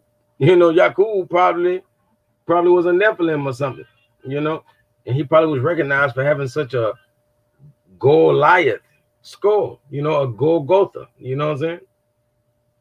Most definitely, most definitely. If anybody's looking to subscribe, please go subscribe on www.youtube.com/c/ the Tash Show 666 and check out all my material. I have a lot of material with Brother Calico. Also go to sign up to D Calico on his on his YouTube channel. You all you got to do is just type in D Calico. You might even find him in the comment section in some of my videos. You could click on one of his comments. Make sure that you subscribe to both of our channels for all our material. We do a lot of projects together, and we do have a lot of information that we're about to be bringing forth again together. So stay tuned. Definitely stay tuned because we have a lot of material coming. All right, but the Genesis principle, we just don't care. We just hey, don't care, right? hey, Taz, tell them if they like flat Earth or they, even if they don't like flat Earth, they could check out that last flat Earth video we did. He gonna drop it on his channel real soon too. So, Yeah, however, definitely. if y'all get a chance, y'all check it out. It's probably Right, the hottest flat Earth build in history. You right, know, right. for real. Now, this generative principle. Let's talk about this generative principle and the G in masonry. All right, let's go, brother. Let's go deep. Yeah, virtually anyone who has spent any time at all looking into the secret societies behind the panorama or conspiratorial activity within this country and around the world has undoubtedly become familiar with Freemasonry and in turn with the infamous G, so often incorporated into the square and compass logo. Cursory explanations delve into the notion of the Freemasonic God geometry. So it's to me, it's like saying Geb. You know, we say Geb is Earth. You know, and we say that's G-E-B. Well, they just made it G-E-O. You know, because Geo means Earth. You know, Geb means Earth. You know what I mean? So Geo is a Freemasonic God. You know, and the Dimitri part, metrics, meaning like measurements. You know what I'm saying? So we Right, talking about the measurements of God, or my bad, the measurements of the earth when you're saying geometry right. or grand architect. In higher degrees of masonry, we find the G to stand for gnosis. This how you say this how you spell no. Like it's G and O, not K and O, but Right. still, you know, like I was saying, G-E-B, G-E-O. Well, now you got G and O, K and O, same, you know. But at the very top of the pyramid, within the highest degree of illumination, it is known as generative principle, meaning Genesis, and you can see how Genesis is like gnosis. You know what I'm saying? It's just Act, like your gnosis. You know what I'm saying? So it's a lot of knowledge in your genes or in your beginnings, in your creation. Hence, Masons are known as builders, aka creators. That's what you have to be first before you can build. But that is the true meaning within esoteric masonry. fact. So the G has a lot of aspects of what they're going to teach you within masonry of what it stands for. And it has different aspects. They could tell I you do. it's God. It could tell you it means geometry. It could tell you it means gnosis. But at the very top of the pyramid, we find that it actually stands for this generative principle. All right, the generative principle. All right, and that's within esoteric masonry. So now, moving forward, the dynamic of care. Since the generative principle is in regards to care and how we don't care about certain things, let's look at the dynamic of care and look into the 7 days of creation. Go ahead, brother. Through the lens of sacred geometry, we can comprehend a bit further this creation story that manifests before us on all things. With the help of the seven principles, the 7 days of creation, and the seven circles, or the circle seven, of the seed of life, aka the Genesis pattern, we can bring them all together and manifest what once was and always will be natural law, or like I say, Dharma, you know, since we touching on so much that is so Hindu in nature. But let's dive into the generative principle, better known as the dynamic of care, which is necessary for any change to be manifested. If we don't care, nothing will ever get done because one needs to establish the want or care first to be able to create. You know, One was managed. One was must come to the conclusion that you care for you to be able to create. All right. So now the story of creation. All right. Let's look into the story of creation since we're talking about creating.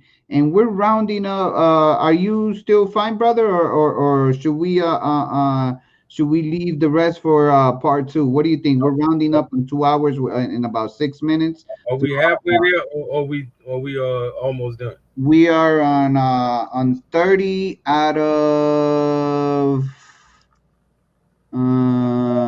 30 out of 44s, but each slide could Yeah, I another know. 14 could take another hour and a half. Yeah, yeah. It's gonna be part two. Yeah, it's gonna have we're gonna have to make a part two and leave it at the story of creation, because we're gonna dive deep, family. We're gonna dive deep, and we're rounding up on 2 hours. We have 120 people watching. I thank you that Especially this hour. I appreciate y'all. right, that you're intrigued enough, to have watched so far, and we have a lot more coming. We're going to look into the beginning.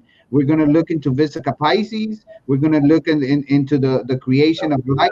We're gonna look at the Holy Trinity. We're gonna look into a lot of aspects, family. We're gonna look into a lot of aspects of what is going on. And stay tuned. Stay tuned. Subscribe to all our channels. Subscribe to Brother Crumb. Make sure that you share the video. We appreciate greatly you staying with us for 2 whole hours. We've held tight to 120 viewers throughout the whole 2 hours, and that's greatly appreciated. Andrew said I get it, family. I get it. The subject is super interesting. I'm pretty sure you're being left He said, in a cliffhanger. "Well, Uh, organized noise. it says bring it out. Yeah, Bring it organized noise. Say keep going, keep going." right, keep going. We appreciate you, family. Duty calls early in the morning. We greatly appreciate you, everybody, for joining us and doing what we allowing us to show you our perception and our view of things, of how we like to present our reality. Um, Once again, this a video that's brought to you, by Crumb TV. He does a lot for us. So let's help him pay some of the bills. Yeah, And yeah. Hey, if I could say, I like both of those authors. You know what I mean? Like especially like Latanya Page has been around. Like Crumb would say, author L.P. Balcom. You know what I mean? Like Dr. L.P. Balcom has been around. The author, I mean, L.P. Balcom, she's been around helping the Crumb TV since the inception. So we definitely appreciate her, and we got love for the brother Keenan Booker. He bring what nobody else could bring. So I Fact. suggest y'all to definitely check out the Kicked Out of Heaven, the Untold History of the White Races by Keenan Booker and uh, Latanya Page Balcom. What is it? Ma'at 42 plus God. Yeah, Mayat 42 plus God. An amazing book. I read it on whatchamacallit, on Amazon. Because you could read it online. I had to order my own copy. I had to order my own copy. Order your book, from Latanya Page Balcom, my 42 plus God, and obviously, the Emperor Kicked Out of Heaven, Untold History of the White Races, Volume 3. From what I hear, the book has over 1,000 pictures. If you noticed something about my presentations, you've noticed that I'm very visual. I am a very, very visual person, and I love to bring about pictures and movement and action to bring attention to what's going what's going on. So please help the family, help Brother Crumb, keep the lights on, and make sure that you get your copies of Kicked Out of Heaven, by the Emperor Keenan Booker, and my 42 Plus God from Latanya Page Balcom. Once again, we thank you so much for being with us, brother. I love when we build together, and I appreciate you again for joining me. And before we go, can you tell the people who you are and where they can find you at, brother? Yeah, it's your boy D Calico, the neighborhood etymologist. You can definitely find me on Facebook the same way as Instagram. And that's D Calico, DEE Calico, and you're now watching Crumb TV. Hey, you are now watching Crumb TV. Crumb TV. Hey, we in Chicago, y'all, and y'all watching Crumb TV. It's your brother, Timbuktu. I say. You are now watching Crumb TV. You in Chi-Town finest, you hear me? Inglewood, always up to no good. Man, I'm telling my brother Crumb. You're watching Crumb TV. I'm your humble brother, and you are watching Crumb TV. Reporting live from the Wild Hunter, Southside Chicago. And you now watching Crumb TV. And you're watching Crumb TV. Crumb TV, baby. Hey. Crumb TV.